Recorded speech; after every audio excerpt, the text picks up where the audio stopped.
buenas tardes. El día de hoy vamos a exponer el capítulo de las críticas austriacas a la economía neoclásica y el debate sobre el socialismo y el capitalismo. Nuestro equipo está compuesto por Estefanica Viladino y mi persona Laura Daniela Melo. Entonces, primero tenemos de que este capítulo va a abordar la crítica de la escuela austriaca a la economía neoclásica y su aparición en el debate sobre la viabilidad del socialismo frente al capitalismo. Se van a examinar tres temas principales, los cuales son el problema de la transformación, la transición entre el sistema económico y la asignación racional de los recursos. En el contexto histórico, el sistema económico del capitalismo y el socialismo han evolucionado desde perspectivas opuestas. Mientras que el capitalismo nació como una práctica económica antes de ser teorizado, el socialismo comenzó como una teoría que buscaba soluciones al conflicto social del capitalismo. La escuela austriaca, liderada por tres principales autores, que fueron Menger, Weiser, von Bencker, rechazaron la tendencia de la matemática de la economía neoclásica y se empezaron a enfocar en procesos y dinámicas institucionales en equilibrios estáticos. Los economistas han debatido que instituciones económicas son mejores para lograr eficiencia, equidad y crecimiento. Mientras algunos analizan mercados, otros exploran las posibilidades del socialismo y el capitalismo. Aunque los neoclásicos debatieron la compatibilidad entre mercados libres y socialismo, los austriacos lo cuestionaron. Hoy, la elección entre estos sistemas sigue siendo clave, especialmente ante las desigualdades globales y los retos de las sociedades en transformación. El capitalismo surgió de forma espontánea en Europa Occidental y marcó una ruptura con sistemas basados en tradición y autoridad. Este nuevo sistema permitió a los individuos comerciar libremente con trabajo, tierra y capital, impulsando el cambio y el crecimiento. La figura clave del capitalismo fue el empresario, quien trajo dinamismo, mientras que la democracia permitió cambios graduales sin destruir la estructura social. A diferencia del feudalismo, donde el mercado tenía un papel limitado, en el capitalismo los precios y la propiedad privada se volvieron centrales para coordinar actividades económicas. Los economistas clásicos y neoclásicos estudiaron este sistema analizando sus condiciones para la eficiencia, mientras que escuelas como la austriaca y la socialista debatieron sobre sus fundamentos y límites. En cuanto al capitalismo y el socialismo, pues estos son sistemas económicos con significados imprecisos que combinan elementos económicos e ideológicos. Algunos los consideraban buenos o malos, pues según las diferentes perspectivas. En el capitalismo, las decisiones económicas están mayormente en manos de los individuos y los recursos son de propiedad privada, mientras que en el socialismo el control de la asignación de recursos recae en el Estado. Aunque pueda haber propiedad pública o privada, ambos sistemas están vinculados a la libertad y a la democracia, generando debates sobre cuál es el más compatible con estos valores. Históricamente, el capitalismo surgió como una práctica antes de ser teorizado, mientras que el socialismo nació como una propuesta teórica. Desde mediados del siglo XX, ambos han evolucionado, pues el capitalismo integró más control estatal y el socialismo incorporó elementos de mercado, lo que ha llevado pues como a plantear que ambos sistemas se han convergido hacia un modelo híbrido y van a buscar superar sus fallas para ofrecer equilibrio entre la eficiencia, la equidad y la libertad. En cuanto a la evolución, la escuela austriaca surge con Karl Menger, Erwin von Baker y Friedrich von Weiser. Menger era considerado uno de los fundadores del pensamiento neoclásico, destacó por su enfoque subjetivo del valor y sus seguidores continuaron con esta línea hasta que la corriente principal de la economía se inclinó hacia el análisis pues matemático, digamos, como formal, alejándose de las cuestiones generales, lo que llevó a los austriacos, digamos, pues a que se distanciaran un poco más. Mientras que en la economía neoclásica se enfocaban en la competencia perfecta y en el equilibrio, los austriacos centraron su atención en las instituciones, en los procesos y en el desequilibrio pues que ocurría como en las diferentes partes. Además, los neoclásicos se interesaban por definir el precio correcto, mientras que para los austriacos consideraban que cualquier precio era válido si surgía de una estructura institucional adecuada.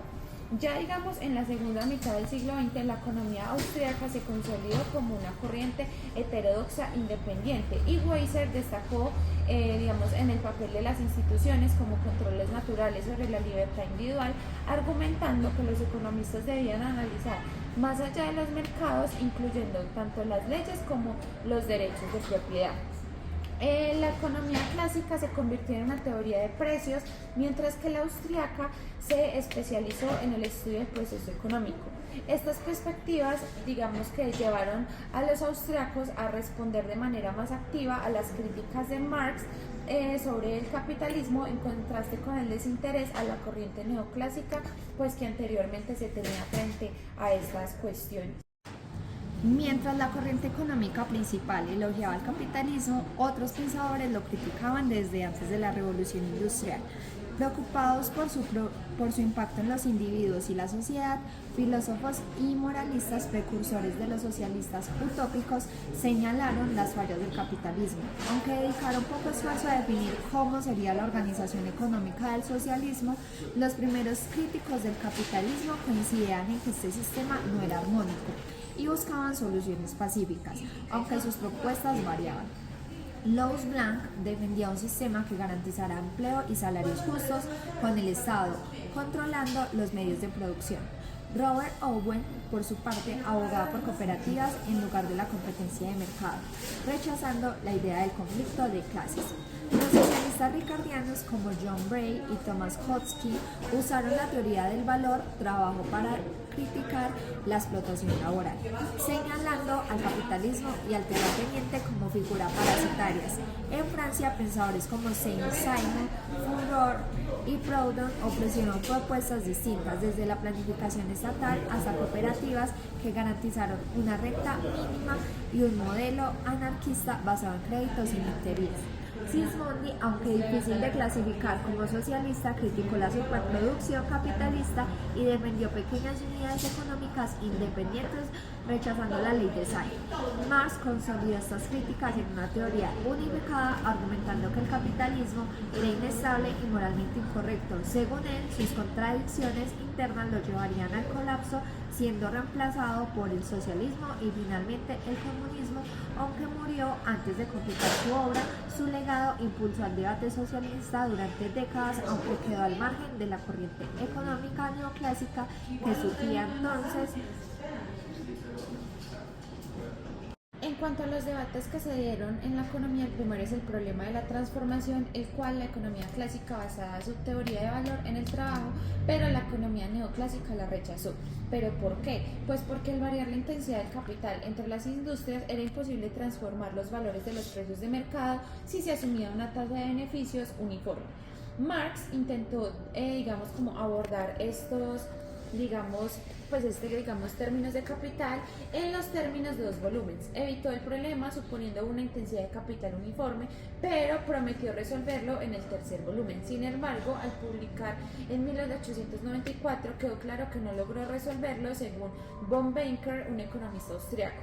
Este criticó que Marx simplemente aceptó que los precios no serían proporcionales a los valores del trabajo, socavando así la base lógica de su sistema.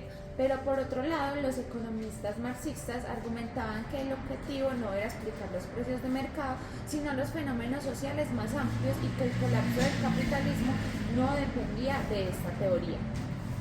Ya el otro debate que se dio es el debate sobre la transición, donde Marx predijo que el capitalismo caería por sus contradicciones internas, pero esto pues finalmente no sucedió. A finales ya del siglo XIX y a principios del siglo XX surgieron diversas explicaciones. Primero, Lenin creía que el imperialismo permitía al capitalismo mantenerse al explotar regiones menos desarrolladas. Otros pensaban que el capitalismo se estaba adaptando para frenar sus contradicciones internas. Y algunos prometían que solo una revolución podía derribar el capitalismo y que el socialismo debía imponerse por la fuerza. Finalmente, en 1917, lideró la Revolución Rusa, estableciendo una sociedad socialista no mediante una revolución del proletariado, sino de una élite que se llamó vanguardia del proletariado. En Rusia, una sociedad era poco industrializado, aún feudal, parecía un lugar inapropiable para el socialismo, pero muchos críticos, especialmente los austríacos, consideraron que esto demostraba el fracaso del análisis marxista y argumentaron que el socialismo impuesto por la fuerza era incompatible para la libertad individual. El tercer debate, que fue la asignación de recursos, este se dio entre el siglo XX y surgió con el cuestionamiento sobre una economía socialista de que así se asignarían los recursos sin mercado libre, abarcando debates económicos y técnicos. Hubieron aportaciones clave, como lo fueron las de Alfred Schäffler, que tuvo, digamos, problemas de precios y libertad en el socialismo. También está la de Pareto y Barone, que decía que eran las condiciones para el bienestar óptimo del socialismo, y finalmente las de Mises, quien decía que sin precios de mercado no es posible una asignación eficiente de recursos. Está Taylor y Oscar Lange, quienes defendían la planificación estatal con pruebas y errores, y finalmente se concluye que en los 40 Lange refuta a Mises y Haeckel, concluyendo que la planificación socialista puede ser tan eficiente como el mercado competitivo.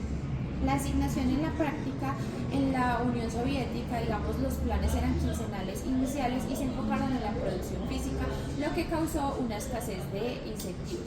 Pero con el tiempo, las propuestas de los precios sombra y los costes de oportunidad ayudaron a mejorar la asignación de recursos, lo que contribuyó a reformas como la perestroika en los años 80. La relación entre socialismo y libertad fue debatida ampliamente en el siglo XX, destacando las ideas de Hayek, quien en The Road to Survival argumentó que la planificación económica es incompatible con la libertad, ya que los planificadores debían imponer sus decisiones a la sociedad. Autores como Milton Friedman reforzaron esta postura, defendiendo que el capitalismo favorece la libertad. Incluso simpatizantes del socialismo como Robert Helfrich reconocieron que los regímenes socialistas marxistas han restringido las libertades políticas y civiles.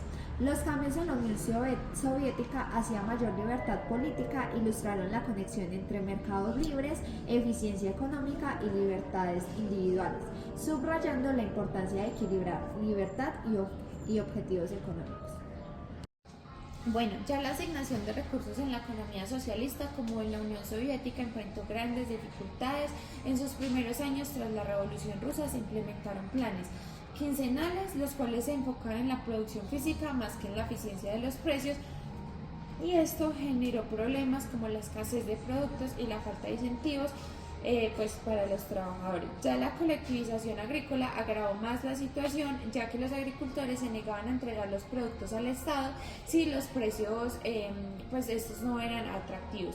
Con el tiempo, los economistas como Kantorovich y Novosilov propusieron soluciones como los precios sombra, que mejoraban la asignación de recursos al reflejar la escasez de bienes, y la noción de costo de oportunidad, que ayudaban a resolver problemas prácticos de planificación.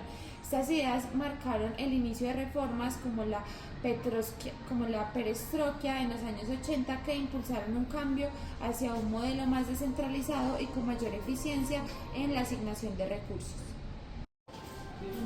Con la caída de las economías socialistas en los años 90, quedó claro que la planificación económica no logró una asignación eficiente de recursos, ni mayor libertad personal o igualdad. Según Mises y Hayek, la falta de información, libertad y empresarios impidió ajustes necesarios en estas economías. Aunque no se sabe si el fracaso es inherente al socialismo u a otras causas, los eventos en estos países destacan la importancia de estudiar cómo las economías responden al desequilibrio, un tema clave para la teoría económica.